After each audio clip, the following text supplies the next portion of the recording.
What is up, sports fans? Welcome back to another episode of Pez's Picks. I'm Jeff Hartman, joined by the man with the picks. Pez, what's going on? How are you? It's a busy time of year, Jeff. We're crushing NBA playoffs. We're doing pretty good in Major League Baseball, closing in 60-some%. Basketball over 70%. And your favorite sport, Jeff. Premier League ends. You thought you'd have the summer off. We got the World Cup, Jeff. We got the World Cup. I haven't been talking about it. I didn't want to jinx them. Manchester United. I think over a decade since this has been true. We lost one of the greatest managers ever, and he has been finally replaced after 10 failures, biggest names in soccer. Michael Carrick has carried Manchester United to a third-place finish. We're back in the Champions League next year. Unbelievable. People that are in the Premier League will take note of this. West Ham United, the Hammers, out, Jeff, out, relegated. It was either them or Tottenham Hotspurs, which either one was big-time news. I'm a little bit more of a West Ham fan. I think a little bit tougher. Tottenham survives, and Manchester United takes third, and we're rolling into the Champions League. Champions League means more money, bigger players. Michael Carrick, they should build a statue outside of Wembley for them, Jeff. Unbelievable turnaround here. Right into the World Cup. You can't wait, Jeff. You can't wait. I can't wait for Ted Lasso to come back on. Does that count? Great show. Great. That does count. That does count. That does count. I can't either, Jeff. I can't either. I think the Football is Life actually got a position on a professional team from that show, Jeff. I'm pretty sure I read that recently. I don't know if it was deserved or if it was some sort of Michael Jordan. You mean the actor that played Danny Rojas was on an actual team? I think he played when he was younger. I believe he was signed. I'm going to say a European team, but I'm not positive. Okay. Many different levels of pro soccer over there in Europe. I mean, you can go from a paid part-time bar league all the way up to Premier League. So I'm pretty sure he did get a nod. I'm going to look into that for next week. Okay, good stuff. Let's go to our bread and butter right now. The NBA playoffs, 20-8 right now with our record. I mean, red hot and getting ready for the finals eventually. What's your takeaway on everything so far? You know, up until, we're taping on Tuesday, Jeff. So we did not take, there's some rules in basketball betting, but like anything, basketball is a numbers game. And of course, the Knicks were better than the Cavs. I don't think anybody could have argued that. The Knicks may be the best team in the league right now, at least in the Eastern Conference. So going into last night's game, we had some questions from some people. We sat that one out. They ended up winning 130-93. They were laying 2.5. Part of the argument not to play that game, very difficult to beat a team 4 times in a row, especially once you get into the conference finals. Everybody, kind of was leaning on the Knicks. That's why the line shifted so much. They were getting 1.5. They ended up laying 2.5. I suspected Harden and Mitchell maybe would have a little bit more heart. They do not, Jeff. They suck. They got blown out again. They get swept. But I think you have to kind of curb your risk. You have to kind of measure how much you're putting yourself out to lose money. And in this situation, very difficult for an NBA team to beat a team 4 times in a row. So we laid off. And did we have a lead on the Knicks? Of course. Situationally, Oklahoma City and San Antonio, we've been on top of that one. Minutes played has hurt the Spurs. Injuries were creeping up on them. Their point guard has been kind of gimpy with an ankle. And now all of a sudden, Oklahoma City's in a bad situation. We have 2 starters out, Mitchell and Williams. It appears Mitchell's going to be out till the end of the week at earliest. And, I think what hurts them the most, Jalen Williams, 6'5" guy, helps them on both sides of the ball, 17-point scorer. He's game time decision tonight. So we're laying off this game too, is what I'm getting at, Jeff. Now, I have a suspicion that Oklahoma City wins this one, and the line's down to 4.5. So it appears more people are betting the Spurs. 2 great coaches. I think Cleveland Cavaliers coach should be fired, Jeff. This guy's a nightmare. I don't know what the hell. I don't know why they would hire that guy. He's the McDaniels of the NBA. Having said that, San Antonio, Oklahoma City, super well-coached teams have been changing up their defenses. 2 of the greatest, probably the 2 best stars left in the league right now. We've got Wemby in San Antonio. We've got SGA in Oklahoma City. Both teams have been trying to kind of balance out how do you keep those 2 in check. And it appears the Spurs have kind of figured something out with the 2 starters out for Oklahoma City. So we're sitting that one out. to be quite honest with you, I don't think this is a good game to play on either side. Tough to bet against Oklahoma City at home. Then again, tough to bet against the Spurs when you're down 2 starters. So we're going to wait this one out. But the big question will be, can the Knicks continue? I mean, blistering hot. I believe it's the first time they've been in a final since, I don't know, 97 or 99. We're going back a long time. A lot of people watching the NBA weren't even alive last time. Can Brunson carry the Knicks to a championship? I believe he can, Jeff. The defense they're playing is unbelievable. Thibodeau last year wore that team into the ground. This team's got energy. They've got size. And if the Knicks win, I contend that Brunson is the greatest Knick ever, Jeff. That's my contention. The best Knick of all time. He's got a house, I'm going to say somewhere in the Margate region. It's an island just south of Atlantic City, just north of me, Jeff. I walk by him sometimes. The guy's a very unassuming guy. I'm 6'1". He's about my height. A Philly guy. I love him. I'm pulling for him. Having said that, another week off is going to be very difficult, I think, for the Knicks to keep this energy. And somebody's rocking outside, Jeff. I don't know if you hear that. I got a little party going on in my neighborhood here. So at the end of the day, situational at this time of year for NBA betting, very similar to baseball. You have to measure your risk. You have to take into account minutes played. And for Wemby, that's a big stat. He does not perform well coming off of games where he plays maximum minutes. He's a large guy, and they're trying to wear him down. So we're going to learn a lot tonight. It's important not to bet every night, Jeff. Betting every night is an addiction.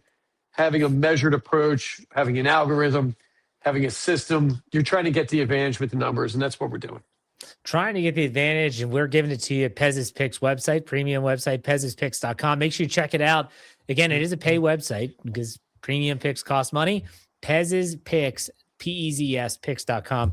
Check it out. And also follow us on all our social media platforms. Everywhere where you get your social media fix, find us at Pez's Picks. We're starting a Blue Sky account, which is like Blue Sky Social. It'll be Pez's Picks. Just search it. You'll find it. Anyways. All right, Pez, let's go to Major League Baseball. What do you think about how baseball's trending? The NL Central is crazy. The Pirates are 2 games over 500 when we're recording this, and they are in the basement of the division. I mean, they're still coming in at a 50% chance making the playoffs, Jeff. I think that bodes well for them. They're positioned right now with, kind of a data process, kind of look at the rest of the season to come in third and probably clinch a wild card. I don't think the Cardinals are for real. I don't think the Reds are for real. So these are things that we learned the first 2 months of the baseball season. We will be looking to bet against the Reds and the Cardinals going forward. I think the Pirates are a little bit better than their record even. And I think the Brewers are one of the best teams in baseball. Them, the Dodgers, the Yankees are my picks at this point right now. Padres, a decent team. I don't know if the pitching's going to hold up. I don't know. They have some older players on that team. When we get in that American League, Boston Red Sox, Jeff, cannot be this bad. They cannot. We're taping on Tuesday. This is what we look for in baseball as well. So you figure Atlanta coming in, 26-18. That team seems red hot. Going into Boston, who's played like crap this entire season, and you're pretty much at this point an even line. So an even line in baseball tells us that there's a likelihood the home team's going to win. Anytime it's an even line, especially when you have 2 good pitchers, we've got Suarez for Boston coming in at 1.01 WHIP up against Strider, 1.14 WHIP. So solid guys. A little bit more of a strikeout pitcher with Suarez, and I think that bodes well for Boston. Look for Boston to make a playoff run prior to the All-Star break. That's a team that we're earmarking that's got to be better than they are, than their record is right now. And I think we could say the same for the Mets too, Jeff. There's no way the Mets can be this bad. It's a cautionary tale. You don't want to go into Memorial Day weekend broke from baseball betting. It's something that you should focus on, NBA, and even hockey, Jeff, which I think is not a great bet most of the time. But to bet baseball early, it's got to be calculated. You have to measure your risk. We try never to take a favorite over, even 140 might be a stretch for us. There are too many games out there. You have too much time throughout the season. You should never be risking 2 to 3 to 1 to get your money back. And right now to bet the Dodgers today, they're playing Colorado. You got to lay 236 to win 100. I don't ever think that's a strong play, especially going up against Freeland, who's a decent pitcher. and we've got kind of a journeyman kind of bullpen guys starting for the Dodgers. So again, measure your risk, be calculated in your plays, and we're looking for 1 or 2 plays a day in baseball. And some days there's just not going to be any of them, and that's kind of the bottom line. If you want to survive, and we've been doing this a couple of years, Jeff, we measure our risk well. We pride ourselves on giving winners, and if you want to calculate to the dollar, we're far ahead up than we are down. We don't take big risks. There's no reason to, right? You're not smart betting a Monday, Tuesday, Wednesday, May, June 250 to bet to win 100 baseball game. It's not a wise gamble. Let me ask you a question about baseball gambling, just your own opinion. So let's talk about the Chicago Cubs. Chicago Cubs right now are entering their game. I believe they play the Pirates again in Pittsburgh tonight, which we're recording this on Tuesday. Losers of 9 straight games. Now, depending on the pitching matchup, do you find yourself leaning into they're going to win a game sooner or later? This team is not, these are professional ball players. They're not going to lose 10, 12, 13, 14 games in a row. Does that cause your gambling spidey sense to go off in a way to say, maybe we put some money on Chicago because they're probably going to get good odds. And if the pitching matchups line up, maybe that's a smart play. Well, in this situation, they're going up against Ashcraft. I think is a stellar pitcher, Jeff. A great whip count, young, a big guy, 6'5", coming in with a 103 whip, and that's pretty. I mean, that you don't get much better than that. So right. that's a potential all-star. Here's the bottom line. There's an old gambling baseball. Don't bet streaks. Don't bet against streaks. I find that to be a wiser decision. There you go. Having said that, you could ride a team. And there were times, I'm going back 20 some years when Jeter and, you had Pettit, you had, Bernie, you had the great Yankees teams who were going to win 125 games a year. Maybe you could bet that streak, but you were laying 1,200 or 1,000 to win 100. So right. I was a younger man, Jeff, and I was stupid. I don't think that's wise. I did kick myself for not riding that Phillies kind of downfall where they were, lose, I think 12 games in a row. But I don't think that's a smart betting technique in baseball. It's a numbers game. Now, being a numbers game, you would think a team would have to hit. And sometimes we do put things into play. I wouldn't say winning or losing. If a team gets blanked 3 games in a row, they're bound to get some hits and score some runs, right? So I think that's something you can work into your system. If an all-star pitcher has a bad outing or two, isn't injured, maybe it was cold weather, maybe these are things you can look into. I think there are streaks to bet for or against, but I don't think it's wins and losses. There's too much that goes into deciding wins and losses. It could be a crappy bullpen, could be cold bats, could be weather, travel. I mean, there's a ton to put into baseball handicapping. And, I love it, Jeff. We love it at Pez's Picks. I do miss the paper newspaper. I found it was easier. You can kind of mark things up more. Now I screenshot so much, Jeff. I think the phone at this point, I don't know what the hell it thinks, right? So I wear the buttons out because you have to go out, you got to look at these things in a big kind of broader sense. So research easier on the phone, but the paper newspaper, those streaks do jump out at people. As a former guy taking calls for bets, I love when people would call me and say that, Jeff. Oh, the Cubs have lost 9 in a row. Loading up on them tonight. I'd be like, oh, okay, that makes sense. I guarantee the Cubs lose tonight now that we talked about it, Jeff. Pittsburgh will win. I can say this on Tuesday. We're not playing the game. We're taking the Red Sox. So be very wary of betting for or against streaks in baseball. All right, fair enough. Let's go to NFL. We haven't talked about the football or National Football League in a while since the NFL draft, mind you. But I do want to say, I feel like, and this is my question for you with future plays, which you're going to be putting out your future plays. Typically, post mini camp is when you dive into those.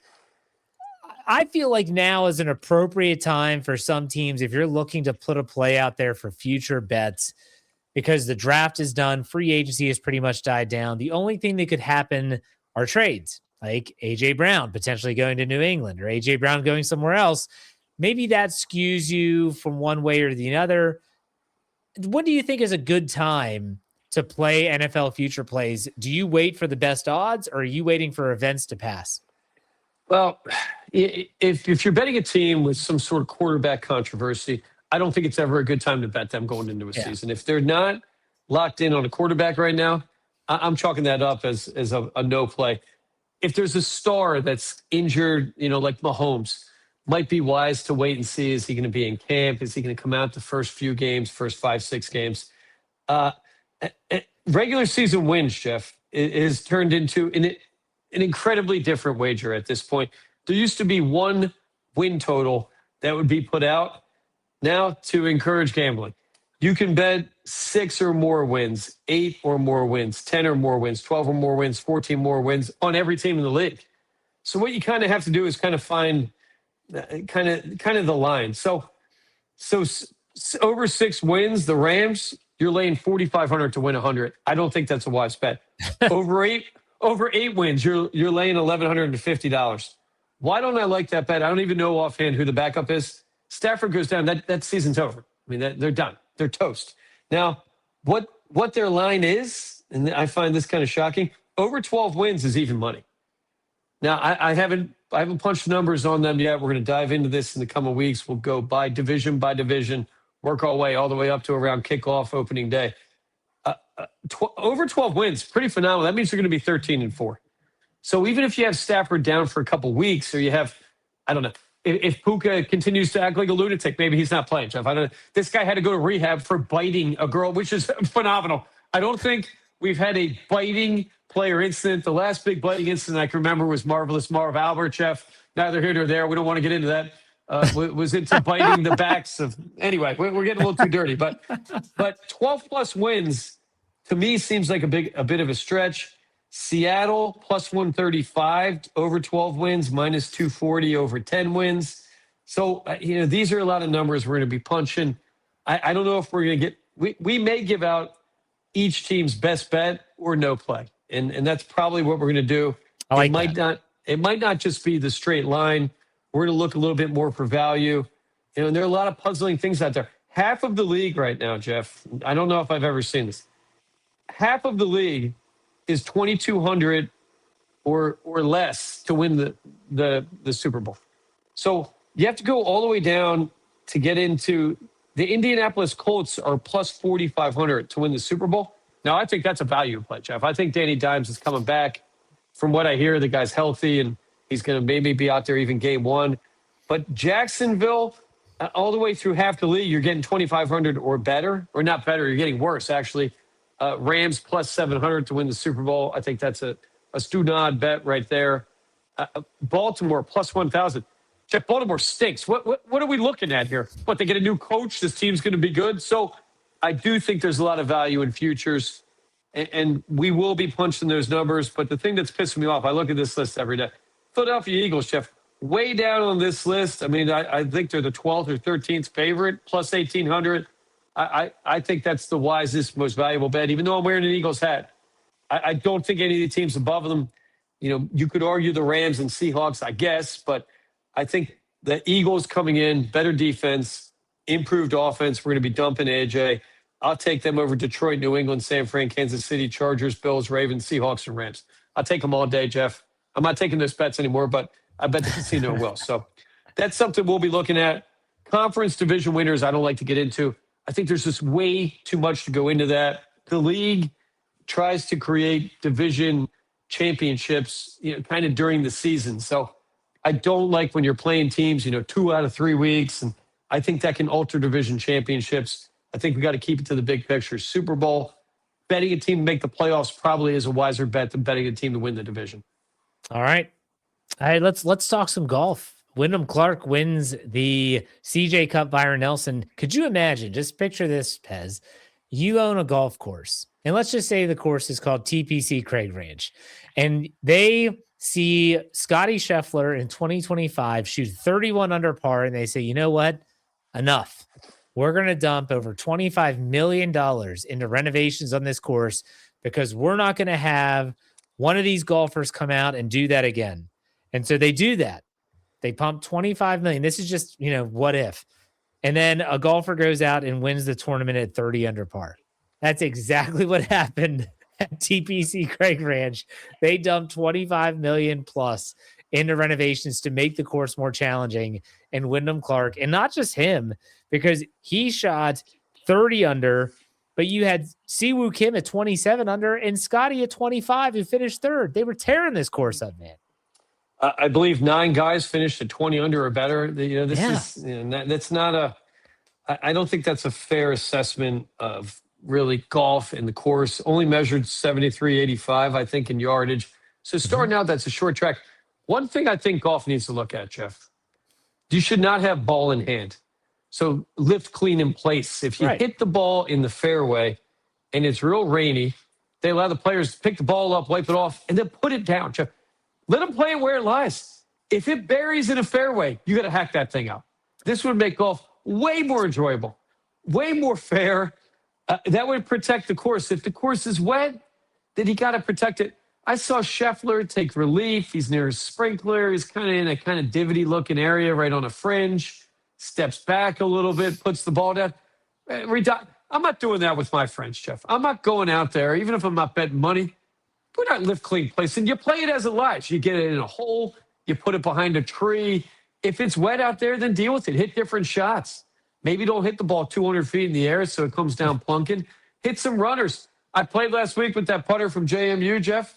Guy's hitting a 2 driving iron. The things sound like a Ginsu going through there. Getting a little bit extra roll when it's soggy. It would make it more interesting to me, especially protecting these kind of small courses that, at this point, they're going to have to roll the ball back or something, right? I mean, I don't drive the ball 350 yards, but I'm not playing on that PGA Tour. I believe, I find this kind of insane. Cam Young plays with a rolled back golf ball already. He does. I read, Yeah. which is phenomenal, right? This guy's still hitting over 300, probably hits a 320. What's wrong with that? They shouldn't be bombing at 350. And Wyndham Clark shouldn't be on the tour, Jeff. This guy beat the crap out of a locker room. He's the biggest dick in golf. he kicks in lockers at one of the most historic Oakmont, Pittsburgh- yeah. At Oakmont last year in the US Open. This guy should be banned, Jeff. They ban people for the dumbest things. You can't throw a temper tantrum being a multimillionaire. He shouldn't even be out there, Jeff. I think he's on steroids. I don't want to be sued for that. I don't have any proof, but I just have a guess. Well, I just got to say that my picks last week, which again, very watered down field. I was betting 500. I had 4 out of 8 picks right last week. I That's got fantastic. both top 5 picks and both top 20. The Kashmir Crusader, Keith Mitchell, I had him as a top 20, finished his 5th. And Tony Finau was my gut pick of the week to finish in the top 20. He was plus 290 odds. He had better odds to be in the top 20 than Scotty had to win the tournament. Wow. And he finished his tied for 6th, so we cashed that as well.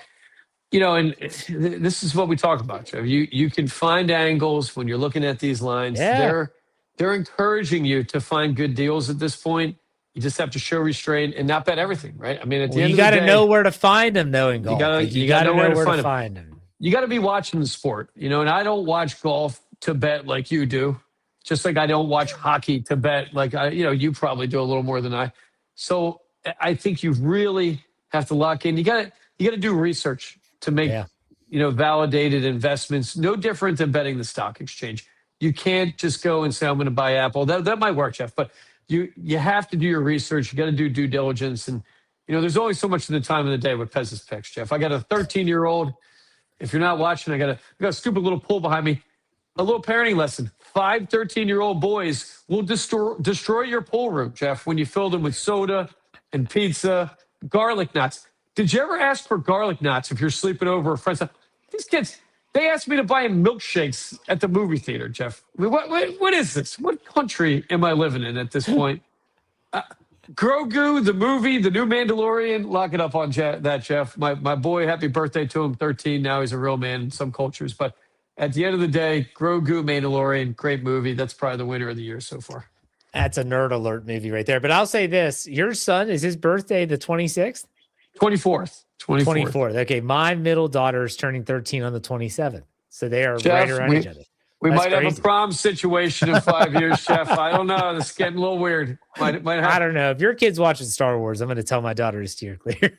Jeff, my kid, I raised him like I did. In the 80s, there was no censorship. My kid was watching R-rated horror 80s movies. He learned the sexing, as he would say, from watching horror movies, which I think everybody should at the end of the day. All right, you want to talk about some soccer? Let's go to World Cup before we do our top 5. Jeff, the World Cup will be great. And it's going to be in 3 different countries. We've got Canada, Mexico, North America. We're going to bet sparingly on this World Cup. There are different ways to bet it, and what we're going to be looking for is teams to advance per round, and looking for teams to advance through games. But you have to keep in mind, win, loss, draw. You can tie, and that brings our percentage down to 33.3%. Our chance of winning. Having said that, we had a big injury this week. Lionel Messi appears to be dinged up. Argentina's coming in the fifth favorite right now, plus 950. Those numbers have gone up. I'm not sure they have the juice. I do think there are some good futures, Jeff. I think right now, Netherlands plus 1,700, a phenomenal value play. Germany plus 1,300, phenomenal value play. And a team we're looking at right now, Brazil, Jeff, has not won in, I believe, about 30 years, the World Cup. And that was the center of World Cup wagering. They've re-evaluated their entire system. Brazil was famous for changing soccer. They kind of developed this triangle system of free play where it was kind of hard to defend them because nobody really knew what the hell they were doing. I don't even know if they knew. They have a new Italian coach they brought in. They're kind of going to try and play this kind of traditional 4-back, 4 midfielder, 2 forward kind of system. Two of the greatest players in the world on Brazil. You have Neymar, who's been there for a long time, and then you have Vinicius Jr., who's this amazing star power. So I think at the end of the day, we're going to start putting these plays out. There is a lot of value in the World Cup right now. And this World Cup wagering will blow away an entire season of NFL wagering. We're going to have over 1 billion people watching this on a daily basis. So imagine the amount of money flying through the Ethernet or whatever the hell we call it out there, the cloud now, of these games. It's going to be a shocking amount of money. I predict this will be the most lucrative gambled on World Cup in the history of World Cups, Jeff. I've never in my life imagined a time where you could legally gamble in the United States, and the amount of money on these games is going to be shocking, and we're going to try to help people keep it in their pocket, keep it from the house, Jeff. That's what we do. Love it. Love it. Well, so you said your top 5 is World Cup based? Absolutely. Well, let's get to it. What's the top 5 this week? Pez's picks, top 5 teams that will win the World Cup. Number 5, Netherlands, plus 1,700, coming in a dark horse, very underrated. Number 4, Germany, plus 1,200. The Germans, a traditional favorite in the World Cup. I think they're better than these odds at this point. Brazil, plus 800. It's been 30-some years since they've won a World Cup. New system, new Italian coach, 2 of the best players in the world. Number 2, France, Mbappe. Mbappe, Jeff, is kind of the Michael Jordan of international soccer right now. And then we're going to close with Spain. We're banking on, or the world is banking on Spain, Jeff. They have a young player, Lamine Yamal, an 18-year-old that they're predicting could be the next Pele. One of those 5 teams will win the World Cup. Lock it up on that. We'll be coming at you with our picks in the next couple of weeks. All right. That sounds great, Pez. Any final thoughts or we call it a show? It's almost football, Jeff. It's almost football, okay? Let's stick with it, working the arm out. If you can bring back some of the 40-year-old quarterbacks, maybe I got a shot, Jeff. Maybe. I don't know. Maybe I'll go back up Jalen Hurts. Jalen Hurts, I had an argument with someone today, toughest quarterback in the league, Jeff. Jalen Hurts could kick any other quarterback in the league's ass. Lock it up on that. All right. Love it. All right, Pez, man. Have a good week, and we'll talk next week. Take it easy. See you.